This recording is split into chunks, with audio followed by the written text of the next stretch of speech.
Hey there, so this is how to do page 282, number 17, which deals with complex numbers. So the directions say solve and check the problem. Now initially you take a look at this problem and you see an s squared term and an s term, just like if it was x squared or x. The first thing that should come to your mind is that, okay, I need to factor this. And so you would think, okay, I need, my two sets of parentheses, like so, equals 0, and I need s, and then we're looking for a number that multiplies to the last term and adds to the coefficient of the second term. But if you think about it, there's no number that would multiply to -2 and add to -4. So we scratch that and start over. Okay, so another technique is to make it so that it will factor, and the key thing is that you want to make it so that when you factor it into those parentheses that we just had,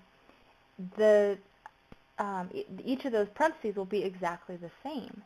So we want s plus or minus something, and then over here s plus or minus that same something.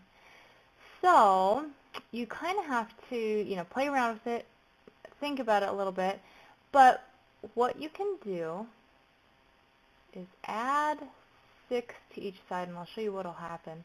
If I add 6, and I can do that, I can add any number or subtract any number from either side. Now I know it kind of seems like that came out of thin air right now, but let me show you where that came from. If I simplify that, I get s squared plus 4s, and then -2 and +6 make +4. Now over on the right side, you will get 6 over there. But what that does is now I'm looking at a number that would multiply to +4 and add to +4, and it turns out that that's 2, +2, and +2 gives me that combination. +2 times +2 multiplies to +4, +2 and +2 add to +4. So we got what we wanted. We have s plus 2 and another s plus 2. So that's the key, is you want two of the same thing. The reason that you want that is because now I can write this as s plus 2 squared, because I have two quantities in those parentheses that are exactly the same. Now over on the right side, I need to keep bringing down this equals 6 from right here. Okay. Now I know right now you're probably thinking, well, that looks even more complicated than it did to begin with, and so how does that help me? Well, the reason that it helps you is because now we can take the square root, and that was the whole purpose of making sure that each of those terms were the same, because I wanted a squared term here so that when I square root, that'll cancel out with the exponent of 2. And I get s plus 2, and don't forget, when you take the square root or fourth root or sixth root, any kind of even root, you want to put plus or minus in front. And so I get s plus 2 equals plus or minus the square root of 6. And now I can subtract 2 to get s by itself. So I'm going to subtract 2 from each side.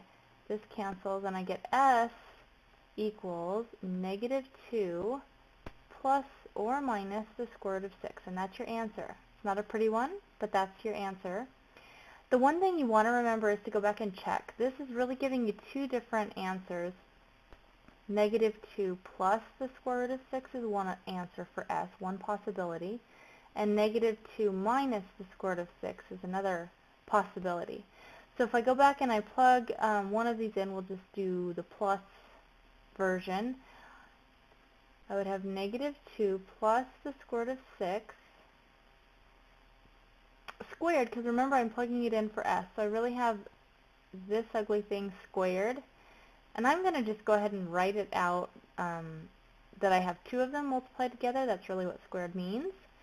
And that's going to help me simplify it because I'm wanting to check it. So I do want to actually go ahead and simplify this. And then I'm going to have plus 4 times s. And again, I'm plugging in -2 plus square root of 6 right now. -2, and I'm checking to see, does that in fact equal 0? And if so, then that is a solution that I will keep. So here, we're going to do -2 and -2, which is 4. We're going to do square root of 6 times -2, -2 square root of 6. and then another minus 2 square root of 6. And then here the 6 comes out, so we get plus 6. But here we want to distribute, so we're going to get minus 8. 4 times square root of 6 is plus 4 square root of 6 minus 2.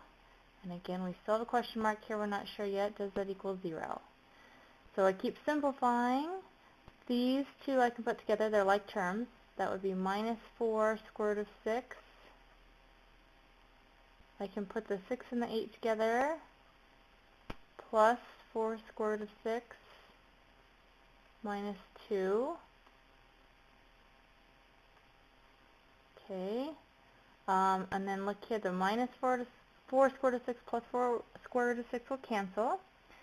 And then I can do 4 minus 2, which is 2, minus 2, which is 0. So that does check out. And then it actually turns out that this one works as well.